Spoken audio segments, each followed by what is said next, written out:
So basically, the very first thing you do is something pretty basic. You start off learning the most common words in the language and starting to learn the basics of the grammar.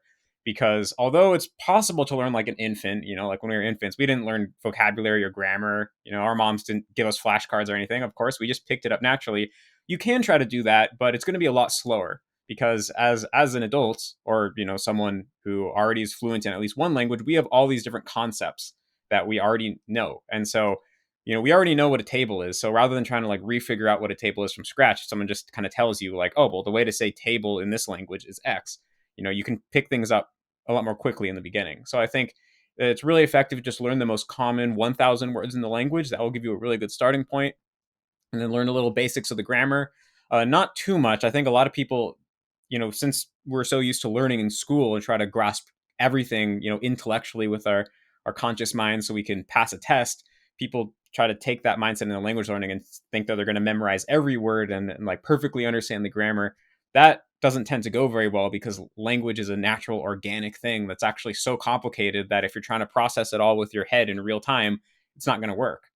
But learning the very basics, like just the most common 1,000 words, it gives you a good starting point so that when you do jump into immersion, like I've been talking about, like watching a movie, you're not totally lost. You understand the basics of what's going on, and then you can continue to move forward from there. Yeah, that's a huge thing. I mean, I would touch on the grammar and school study because how many friends of yours where did you grow up at? Where are you from? Portland, Oregon. You're from Portland. Okay, cool. So you grew up in the U.S. How many friends do you have that studied a foreign language in college or high school, and maybe even grade school that don't speak it? Right? Yeah, I mean, most of the friends I know that have tried to learn a language, Almost unfortunately, everybody, right? haven't been that Yeah. successful. Yeah. Yeah. And that's the thing. And so that's just what I want to touch on with the grammar part, because generally speaking, they will give you some verb conjugations and they'll give you some grammar and you'll have to make sure you know the rules. And then at the end of those 4, 6 years, maybe even 8 years for some people, they could pass a test on some of the rules, but they can't speak the language at all, which seems like a travesty to me. The most common words is for sure where I start, but I actually even go slightly deeper in my method. At least I would say is that the most common words for me, and you may be saying the exact same thing, but it's situational, right? I mean, if you do have a hope to learn a language, I as a footballer need to know how to say soccer ball, all right, or etc. These things that are going to be popping up, and I found that gives you a nice trigger in order to make sure that your subconscious gets onto it. And so that brings me to my next question, which I saw, and I haven't finished the video, an interesting video you made on and I cannot remember the name. As a matter of fact, I have it right here. Consciousness and language acquisition, which is something that I find incredibly interesting, being a lifelong meditator myself, and knowing that plays a huge role in your memory, in your ability to. It's great for sports. It's great for your emotions. It's great for everything, right? And the level of your concentration and attention is what's going to give you an ability to learn much quicker and to get deeper into your subconscious. Because I've heard you state this. Where you're at with your Japanese is a place almost like English to a certain extent, right? You don't go, all right, table. Okay, that's this. All right, great. Now I've got to skip that. Now, what's the word for the? You can't. That's not how we speak.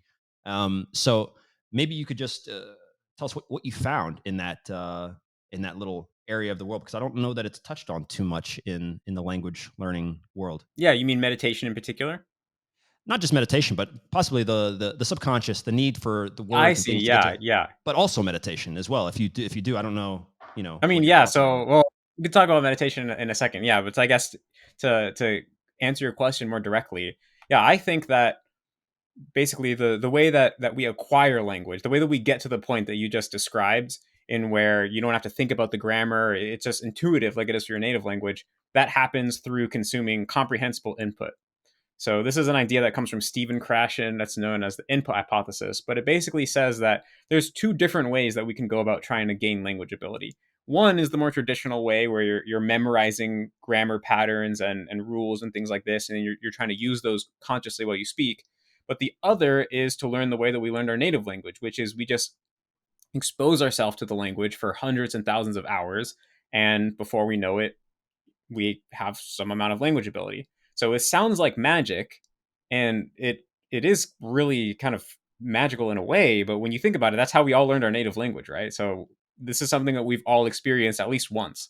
And so I think that we don't lose the ability to learn in the same way that a child does. Maybe it gets a little bit harder, but if you set up the conditions correctly, you can still benefit from those mechanisms in your brain that allow you to learn language intuitively. And the key to do this is, like I said a second ago, comprehensible input.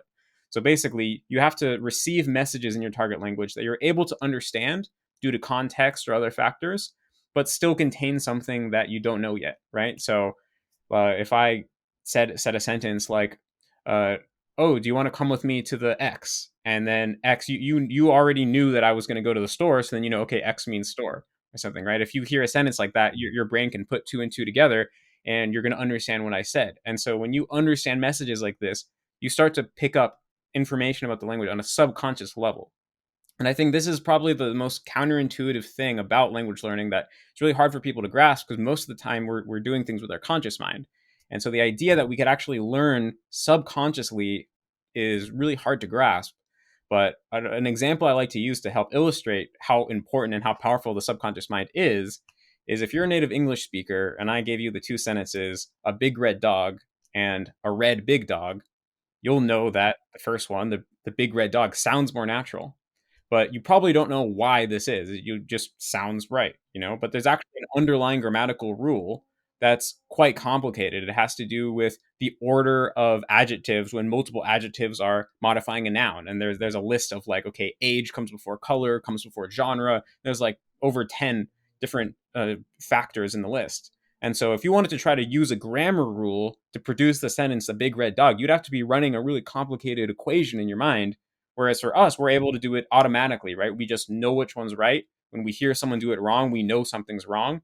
And what this means is that we do know that complicated rule, just we don't know it consciously, we know it subconsciously. And we access our subconscious knowledge in the form of intuition. So to build this intuition, you need to get lots of comprehensible input, lots of exposure to the language, and lots of opportunities for your unconscious mind to figure out all the things that work. So in a way, learning language isn't that hard because you consciously don't have to do a lot of work. The hardest work you have to do is sit there and watch TV shows or listen to other people have conversations. Like I said in the beginning, it can be helpful to learn a little bit of grammar and a little bit of vocab, but the role that plays is to help make the messages more comprehensible. When you just memorize the meaning of a word, that's different than having an intuitive knowledge of how to express that idea. But when the word comes up in a TV show or conversation, you'll at least be able to go, oh, I remember that means table or whatever. And then that allows you to unlock the meaning of the whole sentence. And then that can go into your subconscious and you can learn it that way. So that's kind of my underlying view of language acquisition. Yeah, fascinating.